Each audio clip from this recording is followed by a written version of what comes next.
Baik, selamat siang kepada semua yang sudah ada hadir di Zoom ini.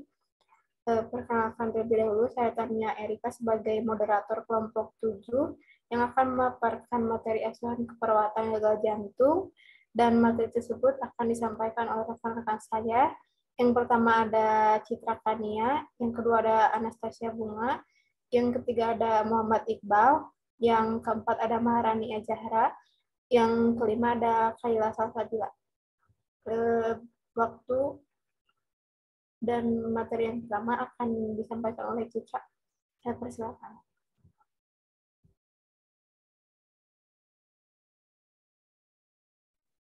Baik, saya akan menyampaikan materi pertama, yaitu definisi gagal jantung. Gagal jantung kongestif adalah sindrom klinis yang kompleks, timbul dari fungsional atau struktural gangguan jantung yang merusak kemampuan ventrikal untuk mengisi darah atau mengeluarkan darah. CHF atau gagal jantung juga merupakan ketidakmampuan jantung untuk mempertahankan curah jantung yang adekuat guna memenuhi kebutuhan metabolik dan kebutuhan oksigen pada jaringan meskipun aliran balik vena adekuat.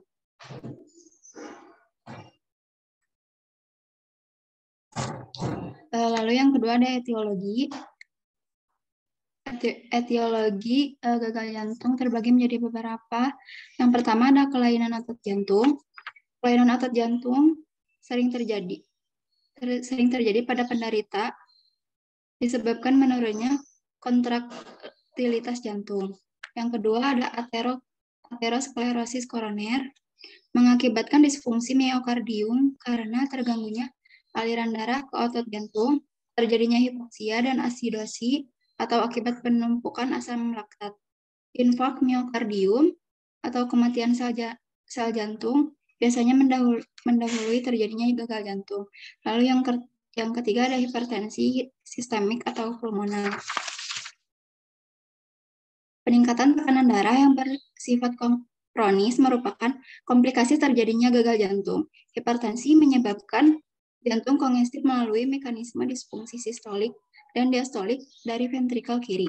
Lalu yang keempat ada peradangan dan penyakit miokardium degeneratif. Berhubungan dengan gagal jantung, karena kondisi ini secara langsung merusak serabut jantung menyebabkan kontraktilitas menurun. Yang kelima ada penyakit jantung lain. Mekanisme biasanya terlibat mencakup gangguan aliran darah yang masuk jantung atau stenosi katup semilunar. Ketidakmampuan jantung untuk mengisi darah atau tamponade perikardium, perikarditif konstriktif atau stenosi AV, dan peningkatan mendadak afterload. Lalu yang keenam ada faktor sistemik, meningkatnya laju metabolisme hipoksia dan anemia diperlukan peningkatan curah jantung untuk memenuhi kebutuhan oksigen sistemik. Lalu yang ketujuh ada alkohol dan obat-obatan. Alkohol memiliki efek toksik terhadap jantung yang menyebabkan atrial fibrilasi ataupun gagal jantung akut. 2-3% kasus gagal jantung kongestif disebabkan oleh konsumsi alkohol jangka panjang. Lalu yang ke-8 ada aritmia. Aritmia tidak hanya sebagai penyebab gagal jantung, tetapi juga memperparah prognosis dengan meningkatkan morbiditas dan mortalitas. Lalu yang ke-9 ada kelainan katup jantung. Dari beberapa kelainan katup jantung, yang paling sering menyebabkan gagal jantung kongestif ialah regurgitasi mitral. Lalu yang terakhir ada kardiomiopati. Kardiomiopati merupakan kelainan pada otot jantung yang tidak disebabkan oleh PJK atau penyakit jantung koroner, hipertensi, atau kelainan kongenital. Dilated kardiomiopati merupakan salah satu penyebab tersering terjadinya gagal jantung kongestif.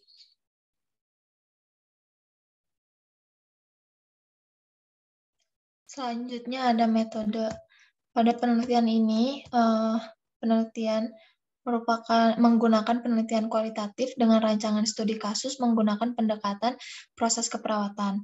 Populasi dalam penelitian ini adalah lansia yang mengalami gagal jantung kongestif. Sampelnya penelitian adalah seorang pasien penderita gagal jantung kongestif yang ditetapkan dengan teknik sampling yang digunakan adalah purposive sampling. Pengumpulan data dilakukan dengan wawancara, observasi, dan studi dokumentasi. Instrumen penelitian adalah peneliti sendiri dengan alat bantu sphygmomanometer, stetoskop, serta pedoman pengkajian.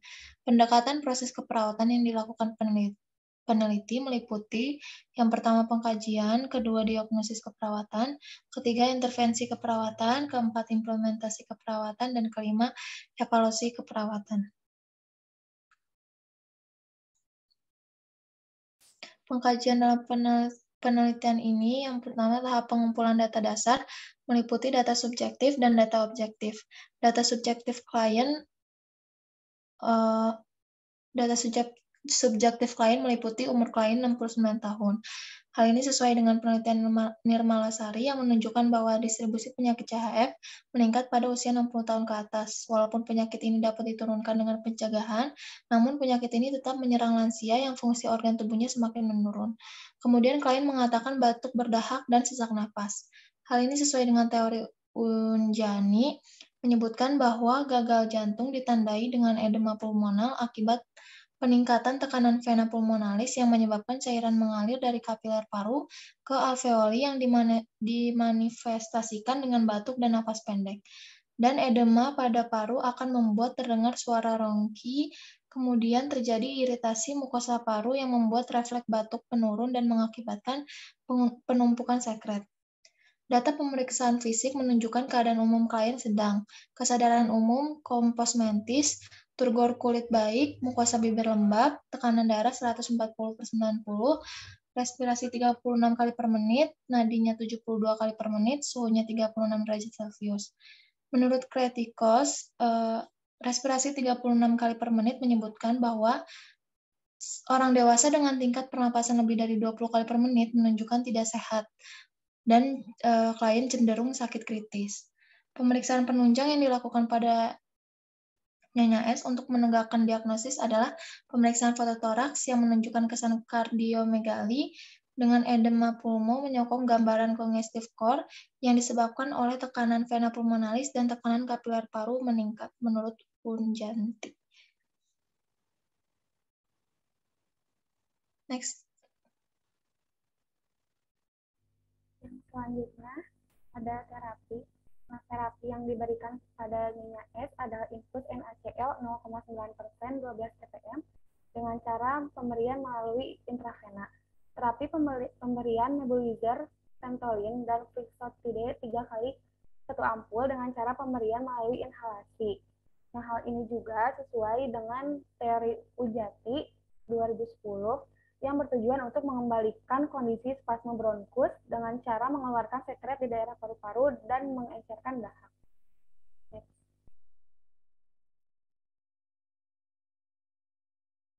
Selanjutnya ada diagnosis keperawatan.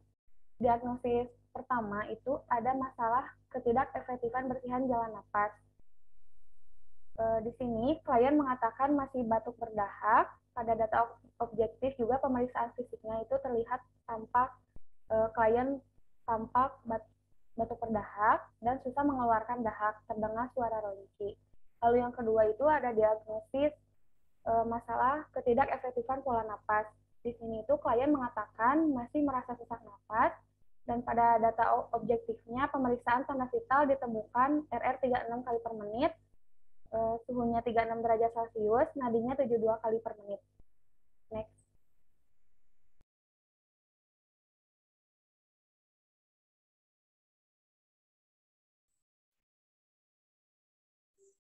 Intervensi dan implementasi. Intervensi yang akan dilakukan antara lain memonitor pernapasan dengan kaji fungsi pernapasan, mengatur posisi semi-blower untuk mengeringankan ventilasi, memberikan bantuan terapi napas atau nebulizer, dan melatih batuk efektif.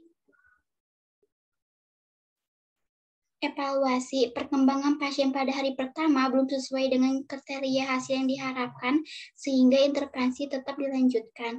Sedangkan perkembangan pada hari kedua sudah sesuai dengan kriteria hasil yang diharapkan, sehingga intervensi dipertahankan hingga hari ketiga, dan pada hari ketiga pasien diperbolehkan pulang sehingga diberikan discharge planning. Lalu ada tren dan isu. Terdapat 3 tren dan isu yang berkembang saat ini, yakni 1. Hipertensi berperan besar dalam perkembangan penyakit jantung. 2. Penyakit jantung hipertensi yang dapat menyebabkan gagal jantung semakin meningkat. 3. Pentingnya pengontrolan tekanan darah secara rutin pada pasien hipertensi agar tidak timbul gagal jantung semakin akut.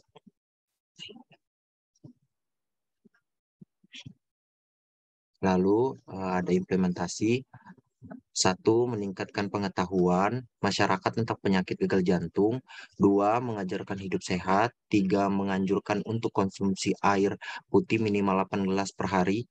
4. Menganjurkan untuk menghindari aktivitas yang berat. Lalu peran perawat untuk memberikan asuhan keperawatan. 1. Memfasilitasi untuk peningkatan perfusi jaringan.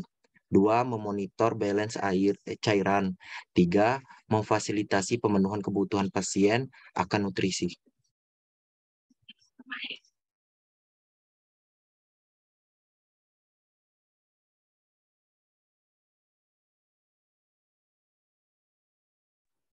Baik, sekian pemaparan materi dari kelompok 7 kami, yaitu tentang asuhan keperawatan gagal jantung. Mohon maaf apabila ada kekurangan dalam materi atau penyampaiannya. Dan jika ada dari kalian untuk pertanyaan, silakan kalian tulis di dalam kolom komentar. Sekian dari kami. Selamat siang.